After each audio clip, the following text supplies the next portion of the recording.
शुरू करते हैं नेक्स्ट वीडियो की तरफ जिसका नाम है टाइप्स ऑफ फ्रिक्शन। तो देखते हैं टाइप्स ऑफ फ्रिक्शन के बारे में। इसमें 3 टाइप्स होते हैं, static friction, kinetic and rolling. सबसे पहले हम लोग शुरू करेंगे स्टैटिक फ्रिक्शन के बारे में और देखते हैं स्टैटिक फ्रिक्शन का मतलब क्या है। यहाँ प्रधान जी के लड़के को हमने लाया है। प्रधान जी के लड़के ज़रा ये इस बॉक्स को पुश करने की कोशिश तो कीजिए भैया।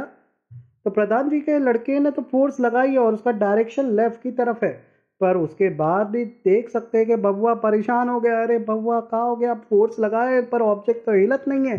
तो ये तो बड़ी मसले की बात हो गई है। कैसा क्यों हो रहा है? क्योंकि यहाँ पर जो डायरेक्शन ऑफ फोर्स लगाई गई है, जितनी फोर्स लगाई गई है उतनी ही फ्रिक्शन की भी ताकत है। यानी अगर मान लो कि फोर्स लगाई गई है 10 किलो की और अपोजिट भी उतना ही मिल रहा है, तो उस चीज़ में हम बोलते हैं ऐसे फोर्स का बैलेंस। तो समझ में आया प्रधान जी के लड़के? यहाँ पर आपको कुछ नहीं दिखाई देगा, आपका ताकत जाय हो गई है क्योंकि यहाँ पर ऑब्जेक्ट तो हिलने वाला नहीं है। समझ में आया? और क्यों नहीं हिल रहा है? क्योंकि आपकी जो फोर्स है वो सफिशिएंट नहीं है, आपको और ज़्यादा ताकत लगवानी पड़ेगी तभी तो ये ऑब्जेक्ट हिलेगा। तो ऐसे ही ऑब्जेक्ट को स्टैटिक फ्रिक्शन बोलते हैं, जिसमें बॉक्स पे फोर्स लगाने पर भी वो ऑब्जेक्ट रेस्ट में ही रहता है, वो हिलता नहीं है। तो आए स्टैटिक फ्रिक्शन का मतलब तो समझ में आ गया होगा। तो यहाँ पर डेफिनेशन लिखी, हम एक बार पढ़ लेते हैं। When an external force act on the box the force of friction acting is known as static friction. तो इनडायरेक्टली ऑब्जेक्ट अगर ऐसा लॉक हो जाए कि फोर्स लगाने पर भी ये रेस्ट में ही रहे, कोई बदलाव ना है, उसे ही बोलते हैं स्टैटिक फ्रिक्शन। एक एग्जांपल से समझते हैं, ज़्यादा बेहतर समझेंगे। चलो प्रधान जी के लड़का थोड़ा और फोर्स लगाओ। तो चलो प्रधान जी के लड़के ने 2 न्यूटन की फोर्स लगाई और मान लो कि नीचे से फोर्स ऑफ फ्रिक्शन भी 2 न्यूटन की उसे पकड़ के रखी है। अगर कैसे ऑब्जेक्ट हिलेगा आप भी सोचो ना भाई सरदार प्रधान जी के लड़के, कि उससे आपको ज़्यादा फोर्स लगानी पड़ेगी। क्योंकि आपको अगर ऑब्जेक्ट को हिलाना है तो ऑब्जेक्ट को इतनी फोर्स दो जो फ्रिक्शन के फोर्स से ज़्यादा हो।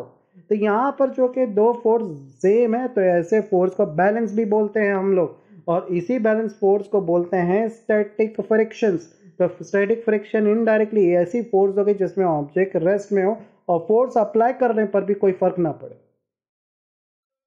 When the applied force is increases to 2F but static friction also increases to 2F, तो आपको कोई बदलाव नहीं दिखेगा। चलो थोड़ी और कोशिश करते हैं। Force of static friction increase by the applied force. तो जितनी आप अप्लाई करोगे उतना ही स्टैटिक फ्रिक्शन भी बढ़ेगा। Static friction is self adjusting force है, इसलिए तो ऐसा बोलते हैं कि ये सेल्फ एडजस्टिंग फोर्स है। क्यों बोलते हैं सेल्फ एडजस्टिंग? ये अपने आप को एडजस्ट करती है ताकत के हिसाब से और अपोजिट ताकत लगाती है ना। जैसे आप अगर किसी को गुस्सा करोगे तो वो और आपको भी गुस्सा करेगा, है ना। इसलिए बोलते हैं शांति से बात करना चाहिए ताकि सामने वाले भी आपसे अच्छे से बात करें। दूसरी फोर्स की तरफ आते हैं जिसका नाम है स्लाइडिंग फ्रिक्शन फोर्स। चलो प्रधान जी के लड़के थोड़ा फोर्स लगाओ। और प्रधान जी के लड़के ने फोर्स लगाना शुरू किया। डायरेक्शन ऑफ फोर्स 3 फोर्स बना दिया है फ्रिक्शन फोर्स के। देखते हैं इस बार प्रधान के लड़के इस बॉक्स को हिला पाते हैं कि नहीं। अरे वाह वाह वाह वाह, फोर्स लगाकर ऑब्जेक्ट को हिला दिया, बॉक्स को हिला दिया। अरे वाह वाह, इसलिए तो बोलते हैं इसे स्लाइडिंग फोर्स, इसे काइनेटिक फोर्स भी बोलते हैं। तो इस बार इस बबुआ ने बॉक्स को कैसे हिला पाया? तो इसका रीजन है कि यहाँ पर बबुआ ने इतना फोर्स लगा दिया जो उस अपोजिट फोर्स जिसको हम लोग बोलते हैं फ्रिक्शन फोर्स, उसके अपोजिट फोर्स ज्यादा लगाती है। इतनी ताकत आ गई बबुआ में कि गुस्से में लगा दिया और बना दिया उसे स्लाइडिंग फोर्स। तो स्लाइडिंग फोर्स वो फोर्स होती है जिसमें आप किसी ऑब्जेक्ट को मोशन दे सकते हैं। इतनी ताकत लगा दो कि उस अपोजिट फोर्स की ताकत ज्यादा बढ़ जाए तो वो ऑब्जेक्ट हिलने लग जाएगा। एक एक्सपेरिमेंट से समझते हैं, ये आपको 11th क्लास में मिल जाएगा। एक्सपेरिमेंट बहुत ही सादा एक्सपेरिमेंट है। एक जगह बक्सा लगा दिया गया, एक जगह तराजू लगा दिया गया, तराजू और बीच में धागा बांध दिया गया। आप देख सकते हो कि अब मैं क्या करता हूँ, तराजू में कुछ वजन डाल देता हूँ। इसे ब्लॉक पे लगे लकड़ी का तख्ता बना हुआ है जिसको टेबल में रखा है हमने, और यहाँ से मैं वेट पुट करना शुरू कर देता हूँ। चलो एक गोली डालता हूँ। चलो एक गोली डाल, अरे कुछ भी नहीं हुआ, बक्सा अभी भी वही हुआ ही है। चलो और थोड़ा सा गोली बढ़ा देते हैं, वेट थोड़ा और बढ़ा देते हैं, वजन बढ़ाते हैं। अरे अरे वाह, फिसलते गया। अरे यानी ये इतना वजन डाल दिया है जिसमें इतनी ताकत और इतनी फोर्स मिल गई कि उस ब्लॉक को उसने पुश कर दिया है। तो इसे बोलते हैं, इस वजन को, इतनी फोर्स को बोलते हैं स्लाइडिंग फ्रिक्शन फोर्स। यानी जब तक ऑब्जेक्ट नहीं हिला था, जब तक ब्लॉक अपनी जगह पर ही था, तब तक स्टैटिक फ्रिक्शन फोर्स थी। पर जब वजन बढ़ता गया, फोर्स बढ़ती गई वजन के साथ साथ, तो वो किस में कन्वर्ट हो गया? स्लाइडिंग फ्रिक्शन फोर्स में। समझ में आ गया होगा सभी को मेरे हिसाब से। तो ग्राफ से समझते हैं, ग्राफ उसी चीज को बयान कर रहा है। हमने वाई एक्सिस पे फोर्स ऑफ फ्रिक्शन लिया है और एक्स एक्सिस पे लिया है अप्लाइड फोर्स ले लिया है। स्ट्रेट लाइन ये बताती है कि हम जितना ज्यादा अप्लाइड फोर्स दे रहे हैं उतना ही ज्यादा फ्रिक्शन फोर्स भी लग रहा है। जब दोनों बराबर हों तो बीच में से एक स्ट्रेट लाइन बनाते हैं जिसको हमने लिखा है स्टैटिक फ्रिक्शन। अगर आप उतनी फोर्स दो जितनी फ्रिक्शन है तो आपको ऑब्जेक्ट में कोई भी बदलाव नहीं दिखाई देगा, ऑब्जेक्ट वहीं पर रेस्ट मोशन भी रहेगा, उसे ही बोलते हैं स्टैटिक फ्रिक्शन फोर्स। समझ में आ गया होगा। चलो हम थोड़ा बढ़ा देते हैं। मान लो कि हमारी फ्रिक्शन फोर्स से ज्यादा अप्लाइड फोर्स बढ़ाती है तो आपको ग्राफ में कुछ बदलाव दिखाई दे रहा है, ग्राफ टेढ़ा हो गया है। ये ग्राफ का टेढ़ापन यही बता रहा है कि कुछ लिमिटिंग फ्रिक्शन आ गए। अब फ्रिक्शन कम हो गया है, फ्रिक्शन अब कम होते जा रहा है। अब कम हो जाएगा तो क्या होगा, कम होगा, यहाँ पे लिमिटिंग फ्रिक्शन आ गया।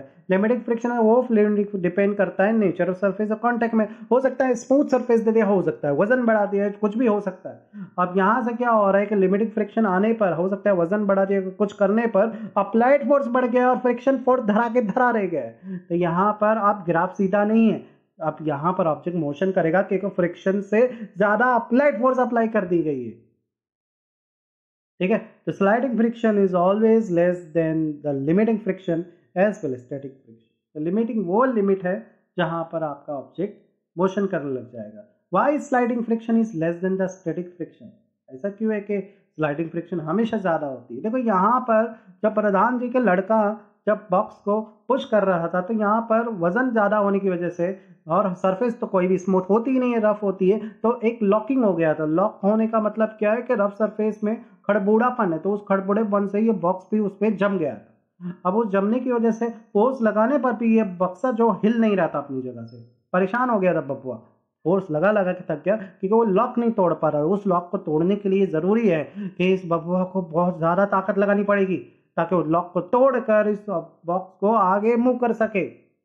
तो जब तक बॉक्स नहीं मूव कर रहा था तो यहाँ पे स्टैटिक फोर्स थी, पर जब ताकत आ गई बबुआ में तो उसने उसे स्लाइडिंग फोर्स बना दिया, जिसे kinetic friction force. Once the motion start, the contact point on the surface do not get enough time to lock into the contact point of the other surface. I hope समझ में आया होगा sliding friction. और आखिरी पर आते हैं जिसका नाम है रोलिंग फ्रिक्शन। रोलिंग से नाम ही, ये तो सबसे बड़ा इन्वेंशन था। टायर ये नहीं होता तो आज हम इतने भारी चीजें उठा ही नहीं पाते। लोग बड़े बड़े बक्से उठा लेते हैं बिकॉज एक छोटा सा रोलर की वजह से।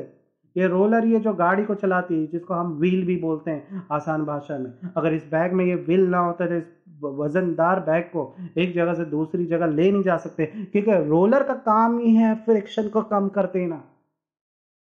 चलो एक एक्सपेरिमेंट करते हैं। हमने बहुत सारी ढेरों पेंसिल लगा दी है, ये बिल्कुल टायर के रोलिंग की तरह, व्हील की तरह काम करेगी। अब मैं क्या करता हूँ, यहाँ पर जो तराजू है उसमें वजन भरने का काम करता हूँ। चलो ब्लॉक तो लगा दिया है यहाँ पर, चलो वजन डालते हैं। अब मजा देखो, एक मार्बल डाला, कंचे से कुछ नहीं हुआ, दूसरा कंचा यानी तब तक स्टैटिक फ्रिक्शन है। जैसे ही दूसरा कंचा डाला देख सकते हो ऑब्जेक्ट मोशन करने लग गया, तो यहाँ पर थोड़े से ही वजन से ऑब्जेक्ट में फोर्स आ गई और मोशन चला गया। तो रोलिंग का फायदा तो देखो, यहाँ पर ऑब्जेक्ट सरफेस से इतना अच्छे इंटरलॉकिंग होता ही नहीं है, कम फोर्स पर भी ऑब्जेक्ट मोशन करने लग जाता है। तो बढ़िया बात है कि नहीं? तो रोलिंग फ्रिक्शन में ऑब्जेक्ट का कॉन्टेक्ट बहुत ही स्मूथ, इरेगुलर सरफेस तो है पर यहाँ पर कम फोर्स में भी मोशन आपको दिख जाता है। तो सबसे बेहतर कौन सा है? रोलिंग फ्रिक्शन है। फिर स्लाइडिंग आता है और सबसे बकवास है स्टैटिक फ्रिक्शन, क्योंकि उसमें ऑब्जेक्ट का मोशन ही होता है। It exist between the two surface, यहाँ पे दो सरफेस के बीच में रिलेटिव मोशन होता ही नहीं है।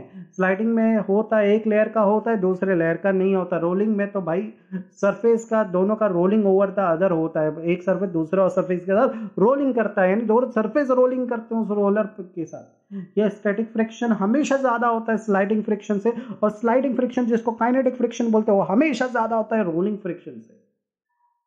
ये सबसे बड़ी इन्वेंशन थी व्हील, और रेवोल्यूशनरी इन्वेंशन। अगर ये नहीं होती ना बच्चों, तो आज शायद हिस्ट्री में हम इतने बड़ी बड़ी वजन चीज़ों को एक जगह से दूसरी जगह ट्रांसपोर्ट ही नहीं कर पाते। ये बहुत ही बड़ी थी। Where do you think the force of friction to pull the back will be less? अब चलो एक क्वेश्चन दे दिया गया है और बताओ बच्चों, इन दोनों केस में से एक लड़के का नाम है प्रधान जी का लड़का ए, दूसरा लड़का है नॉर्मल गांव का लड़का है बी। बताओ कौन सा लड़का समझदार है, किसमें फ्रिक्शन कम होगी सामान को उठाने में, ए में या बी में? चलो मैं टाइम देता था 3 सेकंड, टिक टिक 3, टिक टिक 2, टिक टिक 1। बिल्कुल सही जवाब। प्रधान जी का लड़का समझदार है, प्रधान जी को मिलते हैं 100 रुपए, क्योंकि वो बहुत समझदार है, उसे पता है कि कैसे फोर्स कम करके किसी भी ऑब्जेक्ट को आसानी से घसीटा जाता है। बहुत समझदार बच्चा है। तो यहाँ पर हमने फ्रिक्शन का एक पार्ट टाइप्स खत्म कर दिया। अब मिलते हैं हम सेकेंड पार्ट में फ्रिक्शन को और अच्छे से समझते हैं। और जब तक के लिए देखते रहिए, मेरे चैनल को सब्सक्राइब कीजिए और जो भी लाल बटन है वो सब दबा दीजिएगा। ठीक है, मिलते हैं नेक्स्ट वीडियो में और बेटर समझते हैं इस चैप्टर को। ओके, तब तक के लिए बाय बाय बच्चों।